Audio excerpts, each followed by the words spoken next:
Welcome back to the channel, everybody, and today it's my number 15 team in my 2024 NFL Deep Dive Series. It's the Buffalo Bills. Make sure to leave a like and a comment in the comment section below, and subscribe if you haven't already, and do that YouTube thing, of course, yada, yada, yada, yada. And we're here with Buffalo, and this is a team that for the last couple of years has had contender written all over them. There was Super Bowl talks for them, and they never really got there.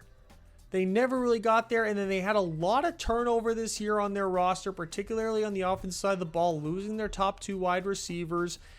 They're in need of a lot of players to develop on the offensive side of the ball. On the defensive side of the ball, they've got a little bit of age there in Von Miller, but they still got a really good edge room to pair up with an elite level cornerback room. What's going on around them? Lack of depth. Lack of upside, so that's going to need some development as well.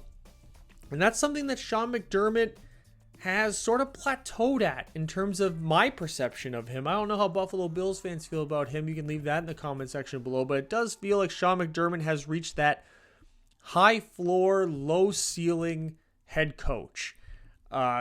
He lost Leslie Frazier, and last year the defense kind of suffered. They did have some issues on the offensive side of the ball that got kind of cleared up when Joe Brady came in and took over as the offensive coordinator for Ken Dorsey.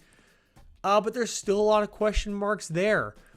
There's question marks on James Cook. Could James Cook step up the way he did at the end of the year, or was that sort of just that player anomaly, coach change last minute and he blew up, and it's not really going to be like that again? They did draft sneaky well. They got some good depth there. Really only drafted one starter in Keon Coleman. He's guaranteed to start. The other one is Cole Bishop, the safety.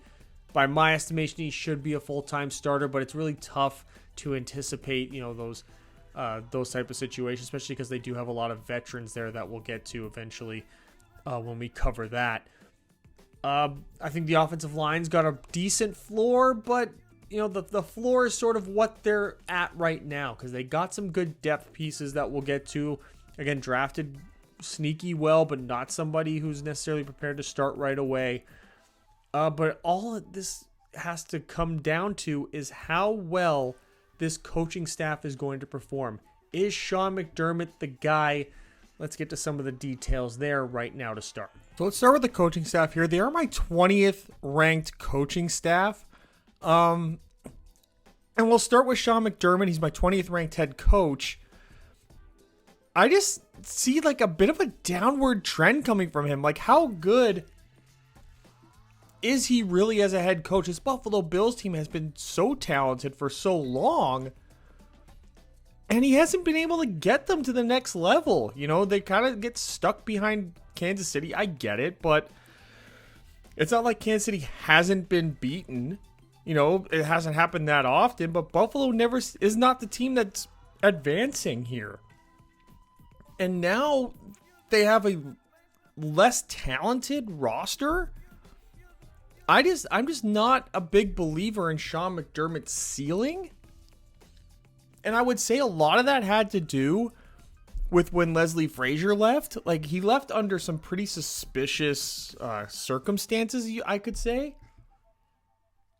But he's got Bobby Babich, who is now the defensive coordinator. He's my 25th ranked defensive coordinator.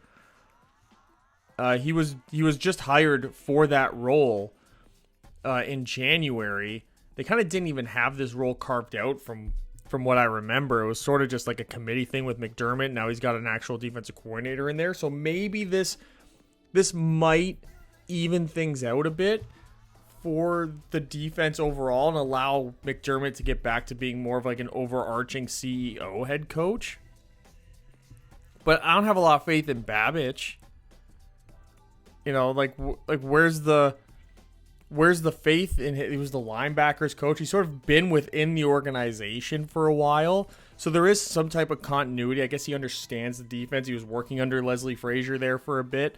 So maybe he can bring some of that Leslie Frazier stuff back. But, I mean, the evidence is just not there yet for me to have a lot of faith in Babich to make those types of advances.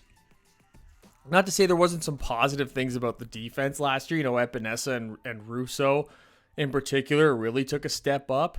So you would like to see that. But overall, it's just not a lot.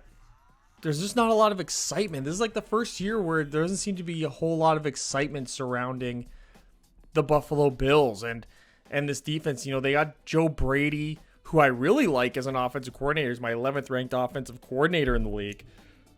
Sort of helps raise this up, but he's come into a situation where there is not a lot of, I would say, stability. You know, they just lost their top two offensive weapons from a year ago in Stephon Diggs and Gabe Davis. They're replacing them with Keon Coleman, an expanded role for Khalil Shakir, and like Curtis Samuel. You know, you're hearing about Marcus Valdes-Scantling, I guess. You know, is Chase Claypool like an option? I don't know. Like it is just not. The appeal here is sort of gone. He was in Carolina as an offensive coordinator. He's not a first-time offensive coordinator.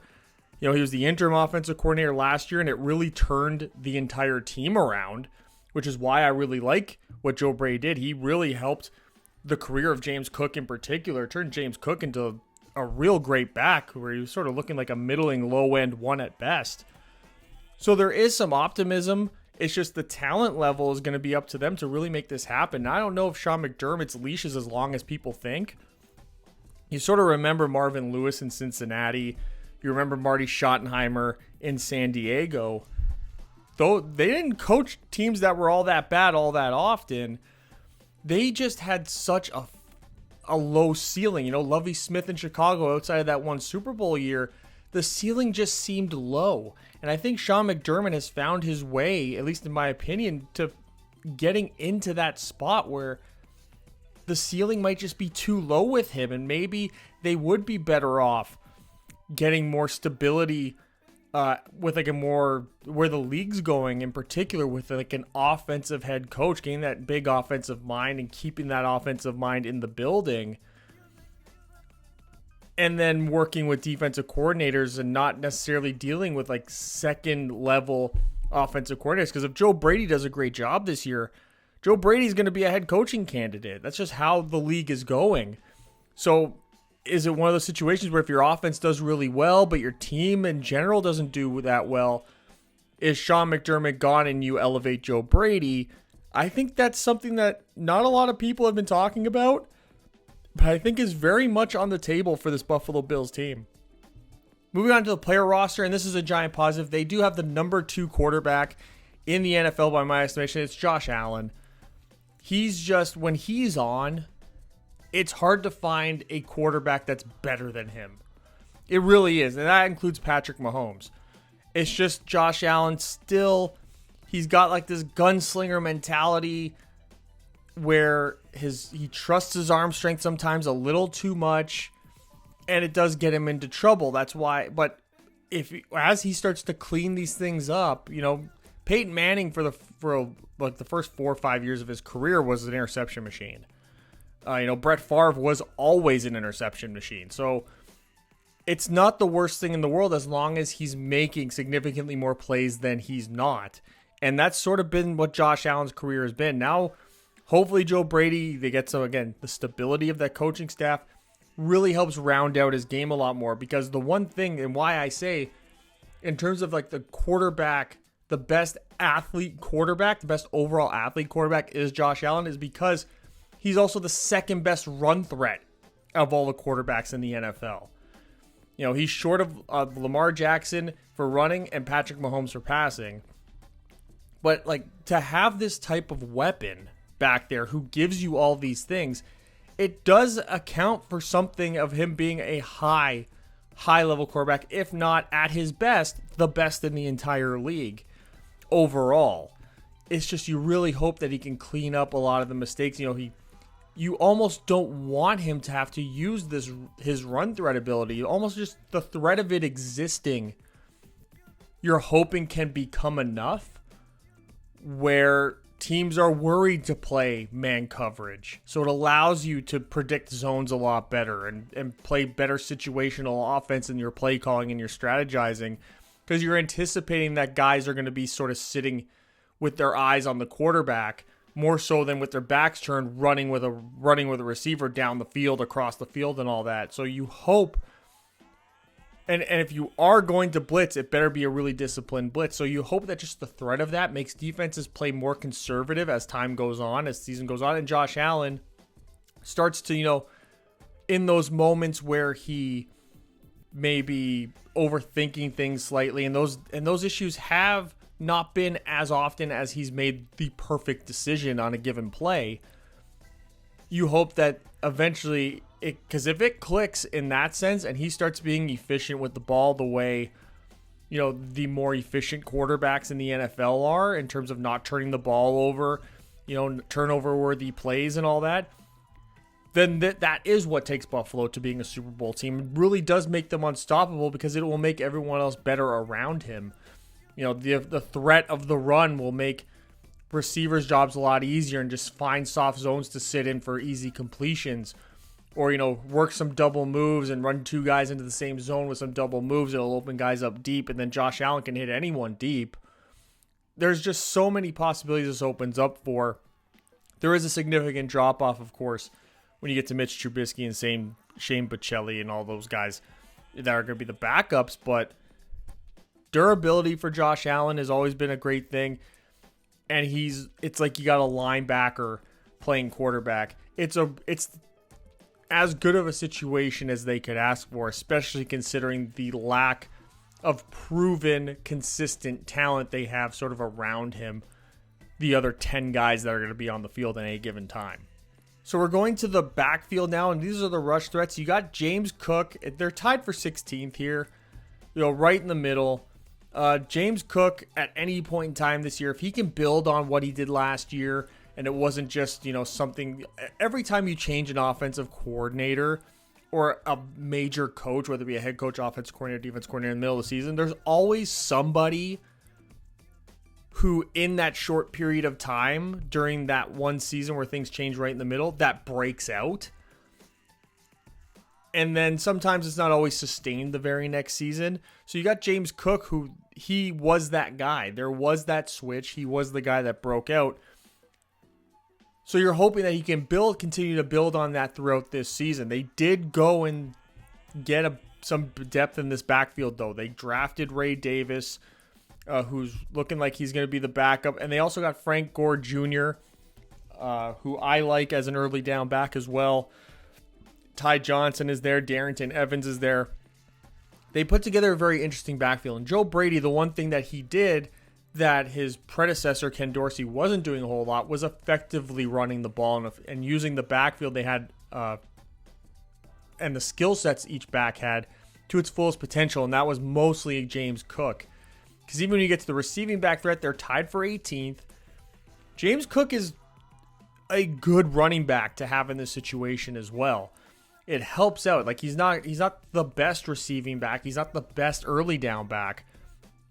But he's got so much balance to his game, especially from what he showed last year, that you're okay putting him in really any situation. And then Ray Davis, the backup, is sort of in that mold where, yes, you are going to take a step back in certain situations here, but he's a good little rookie to come in. And, there's people are talking about him being like a sneaky fantasy player as the season goes on, especially if James Cook doesn't live up to this rating and live up to these expectations. You even got Frank Gore Jr., who could end up being a bit of a touchdown vulture as the year goes on. You're not going to see him on third downs, but I think you'll see him in short yardage situations sort of later in games. He'll get probably one or two or three opportunities a game early in the year to do something. And I think Ray Davis will get a little bit more opportunities. Maybe he might get into like 10, 15 snaps in a game, and the rest will be to James Cook until he proves that he doesn't deserve those snaps that he's getting. But it's a really nice situation to be in. It's a very balanced situation to be in. It's not the deepest backfield in terms of proven talent that they've had since like the McDermott, Josh Allen era.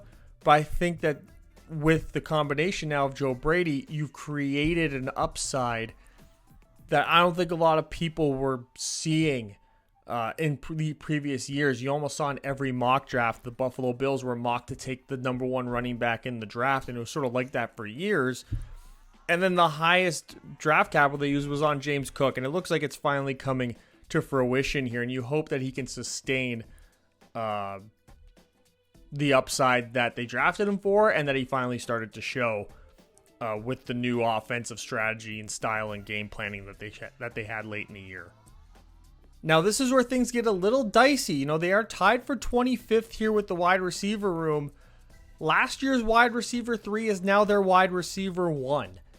And that is always a concern. You went from having probably a top 10 wide receiver room in the league to now being a bottom 10 wide receiver room. That's a tremendous step back to take. Now, Khalil Shakir did have some moments last year, and you can argue that Stephon Diggs and Gabe Davis ate up a lot of his snaps, ate up a lot of his opportunities, so now he's going to get a real chance to be the guy that you saw in those sparing moments. They also went and they drafted Keon Coleman, who people were hot and cold on. Keon Coleman, for all of his size, was not somebody who played like his size. His contested catch win rate was not as high as you would expect when you see a guy with his body composition. So that's something that, they drafted him for the potential upside of him being able to be that type of a player. And I think he's showing a lot of personality and stuff on social media, which is helping, I think, a lot of the perception of him. Then you got Curtis Samuel, who's like this veteran they brought in. It'll be interesting to see if he even makes the team. He's been bouncing around the league a lot lately. But I still think he's a good, safe option to have. I think he might end up, if he does make the team, being more of just a backup to Khalil Shakir as things sort of advance. Then you got Mac Hollins, who is just creeping people out on social media with his whole thing. Marcus Valdes-Scantling, Chase Claypool. I don't know if those two guys make the team. MVS is just not showing a whole lot of anything apparently in training camp right now, so I would expect him to maybe be somebody that gets cut. KJ Hamler sort of falls into the same category as Shakir and Samuel, so that's going to be an interesting situation. Justin Shorter, Terrell Shavers, it'll be interesting to see how they manipulate this wide receiver room.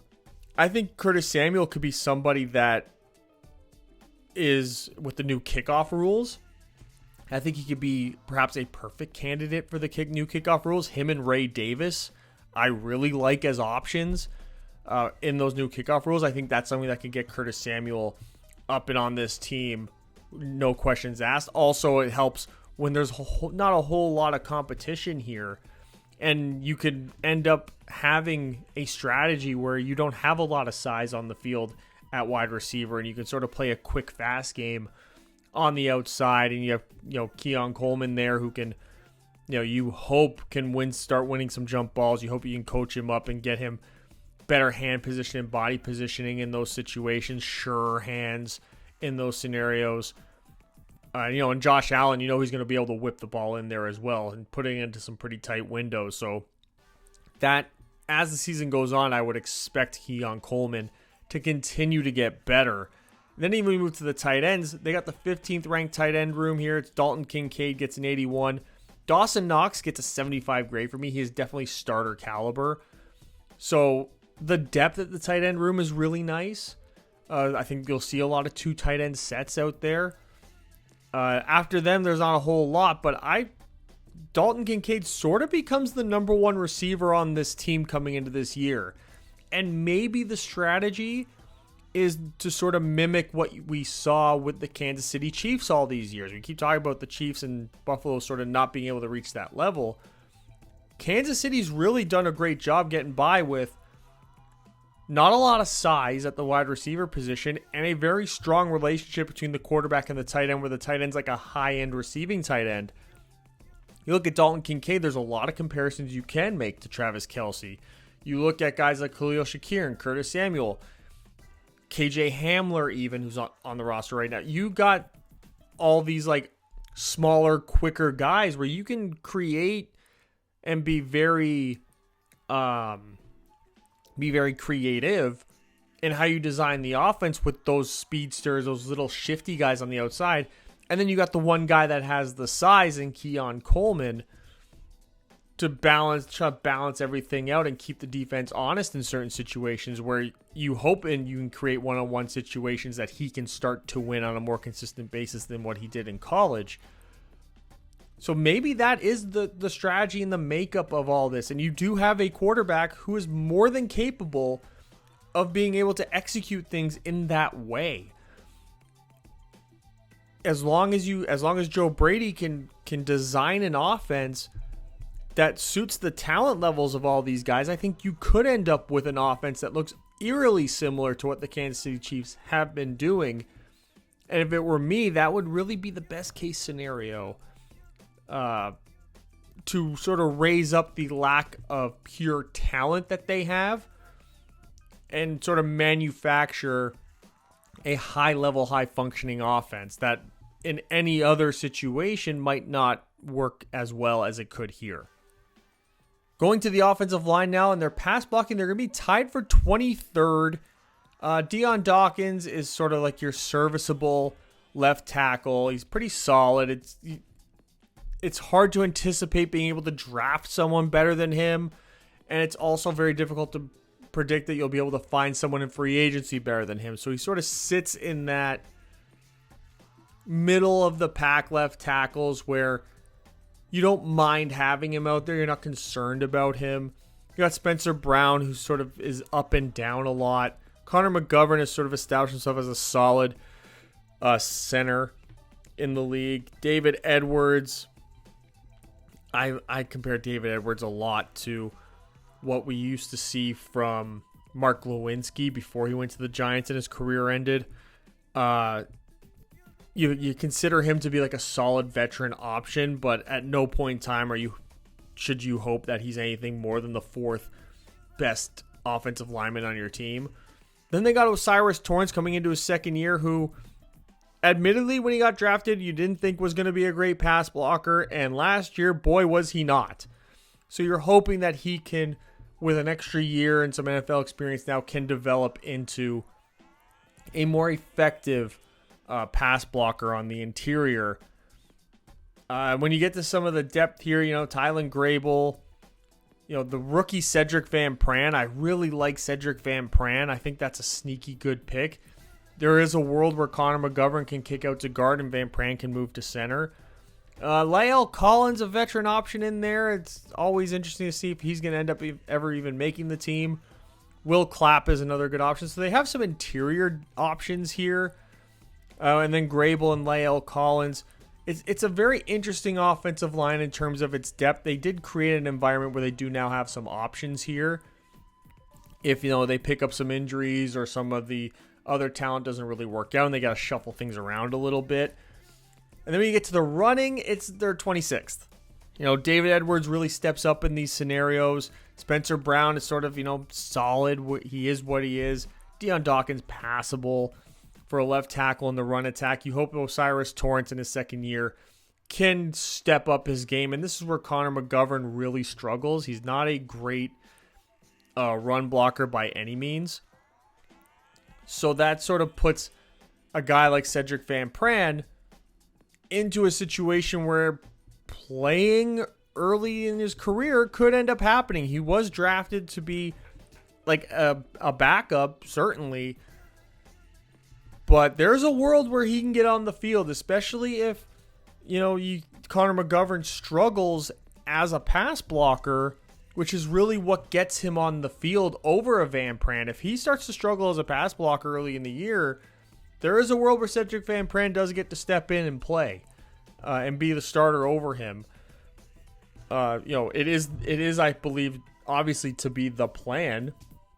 But I think as a long-term plan, it's less so than a short-term plan. But again, it's really on Connor McGovern in pass protection more than anything to determine how quickly Cedric Van Pran gets on the field. I think David Edwards sort of earns his spot here. He's the best run blocker on the team. And I think that's something that Joe Brady showed that he values at least. So running the ball is going to be a thing. So I would look for David Edwards to be that pulling guard, to be, somebody who's, the one creating a lot of holes in duo and all that, getting up to the second level and opening things up for James Cook and Ray Davis and those guys. But still not an offensive line that coming into the year initially you're going to have a whole lot of faith in. But I think that there is some upside with the development of Osiris Torrance in particular, and then the long-term development of Cedric Van Pran, which could raise this whole group up into being a top half of the league offensive line, which at the end of the day, that's really all you need when you got a quarterback with the skill set of a Josh Allen. So just going to the positional summaries here. The wide receiver and tight end block can get a C grade for me, middle of the pack. Not a lot of depth there, though. The offensive line, you can see the grades here. Pass blocking got a 70. The depth gets a 68.4. And you look at run blocking, 65.4. And then the depth is a 65. Now that speaks to the floor really being what their ranking is. If that helps and makes sense and give a little bit more optimism to this offensive line. Like, they have guys waiting in the wings who can come in and be effective in one way, shape, or form. And if they outperform their grades, these guys on the bench, then you do have a better offensive line. But to have your offensive line sort of established at this floor, I think that should bring some optimism, at least long term. And then, it can't be discounted. Josh Allen, 95-94, just driving this offense into like top 10 status. So they're just short of the top 10, 11th ranked offense. It is very tight. They are the 8th ranked rush offense. That's the combination of Josh Allen, James Cook. And then the pass offense, they are 14th. And a lot of that has to do with the wide receiver room. A lot of that has to do with the offensive line being sort of ranked where it is. Now, that wide receiver room steps up a little bit. It could easily become a top 10 passing offense, and then it'll end up being like a top 8 overall offense by the end of everything.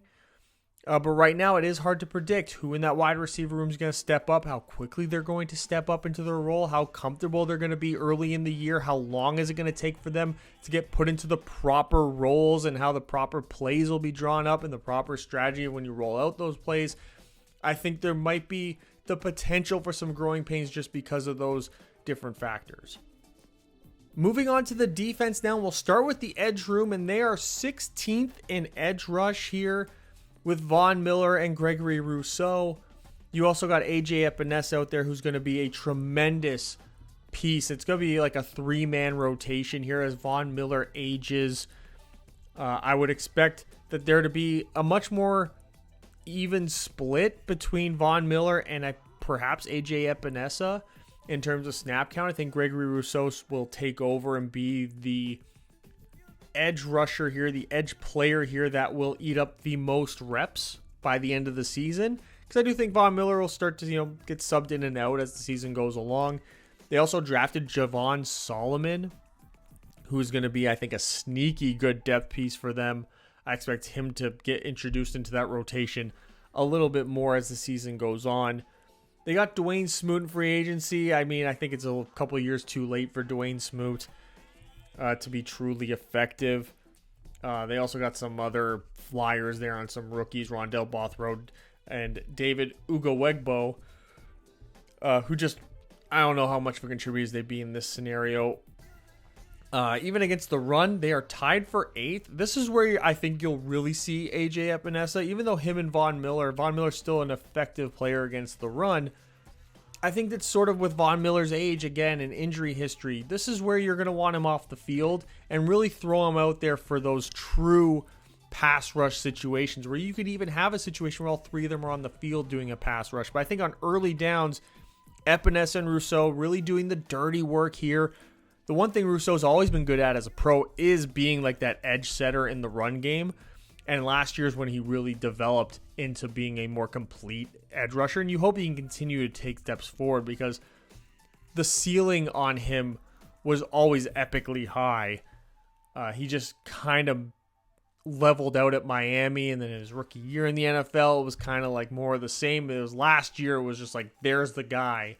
that people were projecting to be like the number one pick when he was going into his final year at University of Miami. So it's a really nice combination with those three. Even Javon Solomon's got some skills.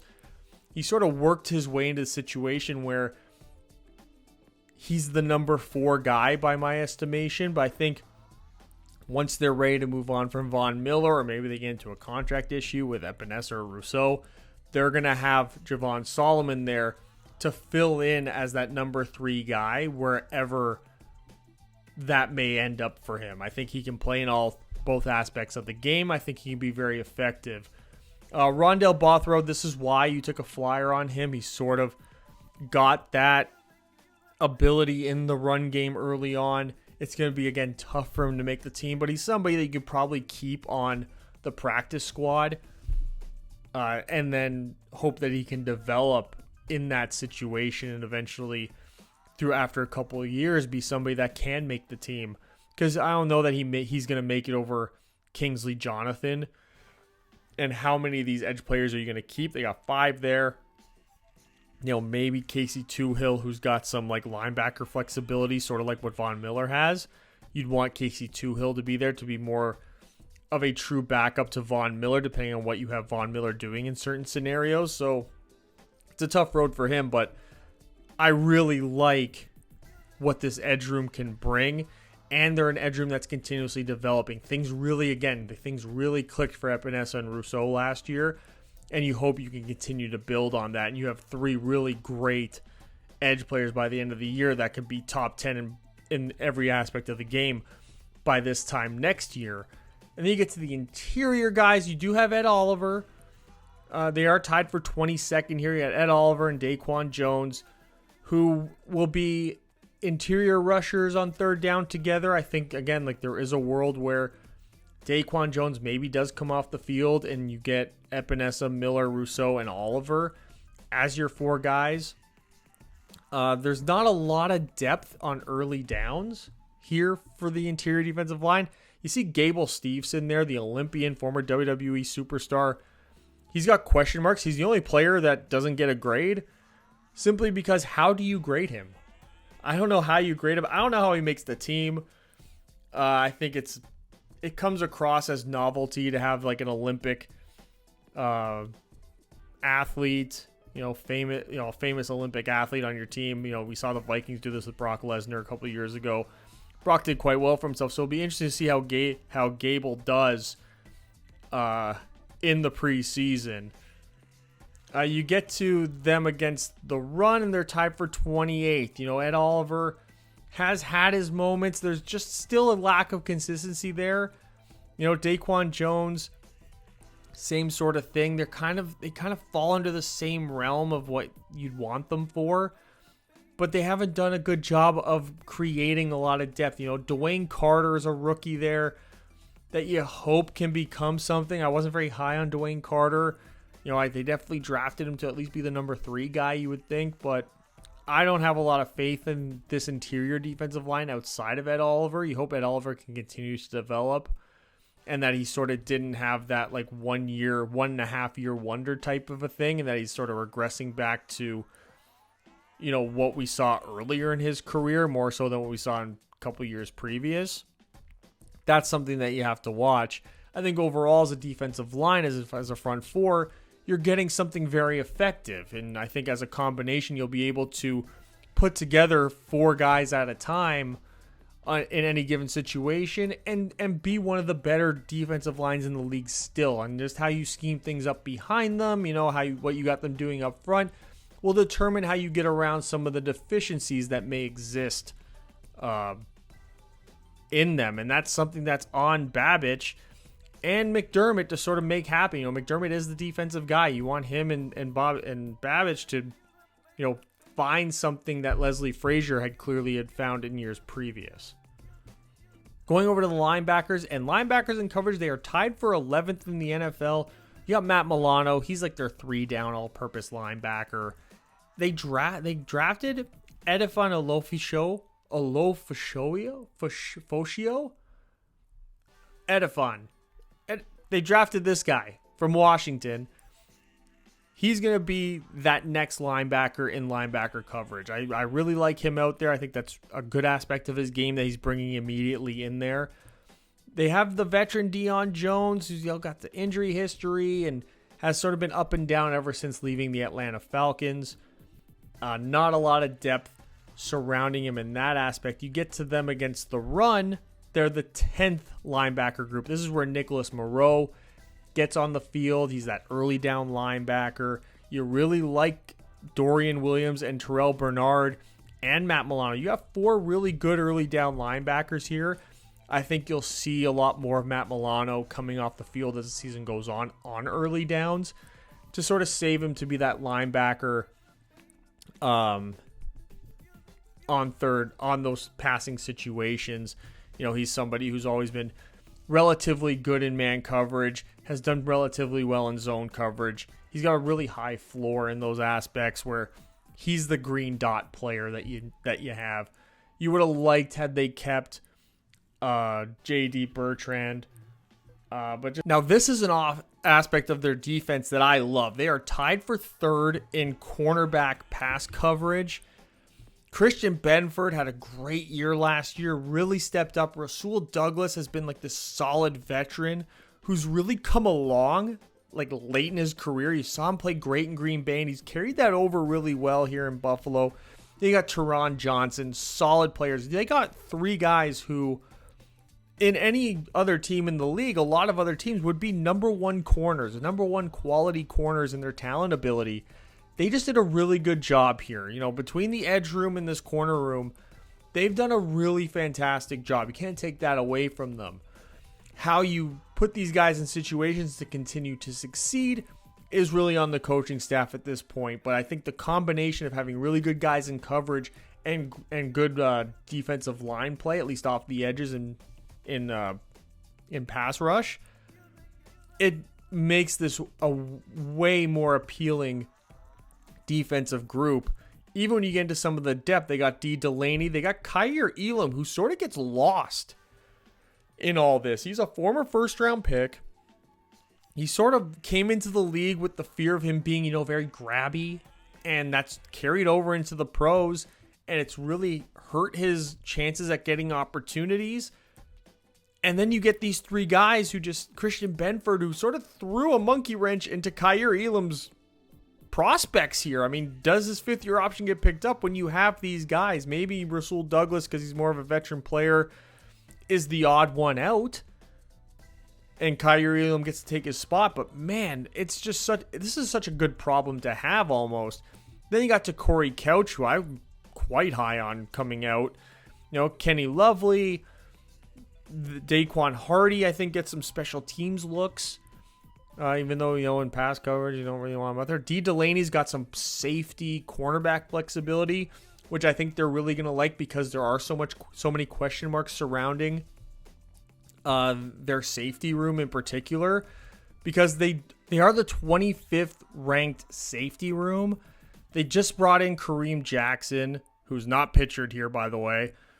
Don't know how I screwed that up, but pretend that's Kareem Jackson and not Mike Edwards. You got Cole Bishop as well as a rookie. You don't really know what you got there. Kareem Jackson does come off the field. Cam Lewis is going to be the one that steps in this role. Cam Lewis also has like nickelback capabilities as well. So you have between D. Delaney and Cam Lewis, and Taylor Rapp sort of gets lost in all this. I'm just not very high on Taylor Rapp. I think Cole Bishop has the upside here, and I think he does get the most play out of all the safeties here, as long as he doesn't screw things up too badly. But thankfully, they got some great cornerback play where the safeties aren't going to have to do a lot of bailing out of these guys. It does bring balance to what is a weak and developing safety room. They brought in Kareem Jackson to sort of be a veteran with Jordan Poyer, Micah Hyde gone. D. Delaney's giving the versatility. Mike Edwards is, again, some more experience there. It's just, it does drag them down. So you're hoping that they can develop and that these guys can do a lot of the heavy lifting for a group that does need assistance in their development, for sure. So just running down the positional summaries, their cornerbacks also, they get a B in run support. So there is that as well. They're going to be guys that are going to play aggressively on the outsides. Christian Benford, they're going to play good in the run too. They're a very well-rounded group. One of, again, tied for third in the league.